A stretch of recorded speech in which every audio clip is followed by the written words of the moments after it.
Shalom, mis amados hermanos. Seguimos con el estudio de nuestra porción semanal de la bendita Torá, que esta semana es doble. Estamos estudiando las porciones Vayakhel y Pekudei, que significan harás, congregar y cuentas, respectivamente. En la porción Pekudei, hacia el final del libro del Éxodo, en donde encontramos la conclusión de lo que fue la construcción del Mishkan, esto es el tabernáculo, encontramos repetidamente las instrucciones de cómo se iba a hacer el Mishkan, después cómo se hizo y después cómo quedó después de que fue hecho. Y en toda esta descripción repetitiva acerca del Mishkan encontramos también una frase que se repite constantemente, y esa frase es tal y como el Eterno lo había ordenado.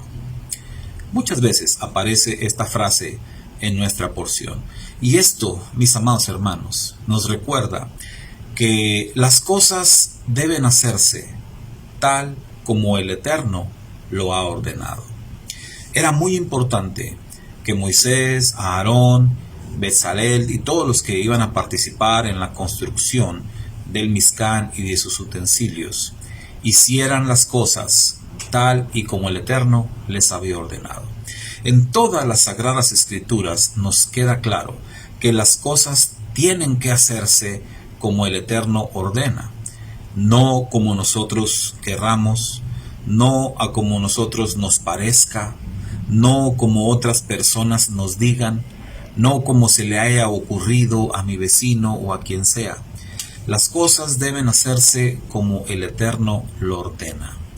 En el tiempo dispuesto por Dios, dice la Escritura, vino Mashiach. Nuestro Redentor vino en el tiempo que el Eterno lo dispuso, no antes, no después. Él vino exactamente en su tiempo. Él murió exactamente en su tiempo, Él resucitó exactamente en su tiempo, Él regresó al cielo exactamente en el tiempo señalado y regresará a esta tierra exactamente en el tiempo señalado.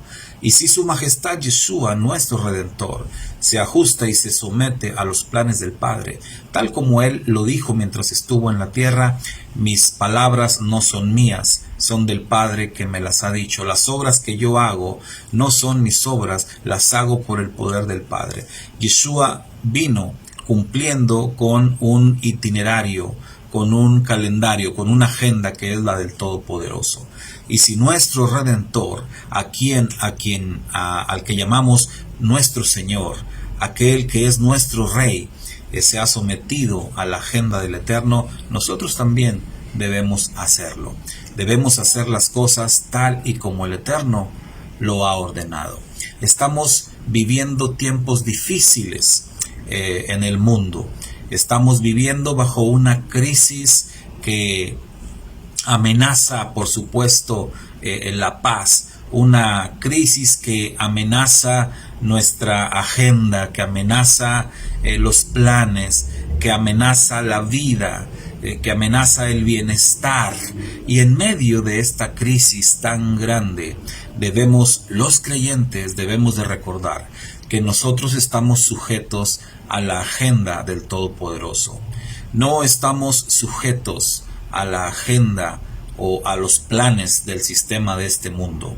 Debemos de recordar en medio de la crisis que nosotros debemos de dar la gloria al Eterno en todo tiempo y aún en medio de las peores circunstancias. Debemos de recordar para no perdernos, para no hacer algo que al Eterno no le agrade. Debemos de recordar que estamos sometidos a nuestro Creador y que estamos sometidos a Él a través de las Sagradas Escrituras, a través de la palabra. Hagamos un estudio concienzudo de la palabra del Eterno, sobre todo de la profecía, para poder discernir cómo debemos comportarnos en estos tiempos de crisis, cómo permanecer firmes y obedientes al Eterno en medio de amenazas amenazas, de pandemias, en medio de guerras, en medio de necesidades, en medio de enfermedades, en medio de amenazas quizás del propio gobierno, en medio de cualquier situación.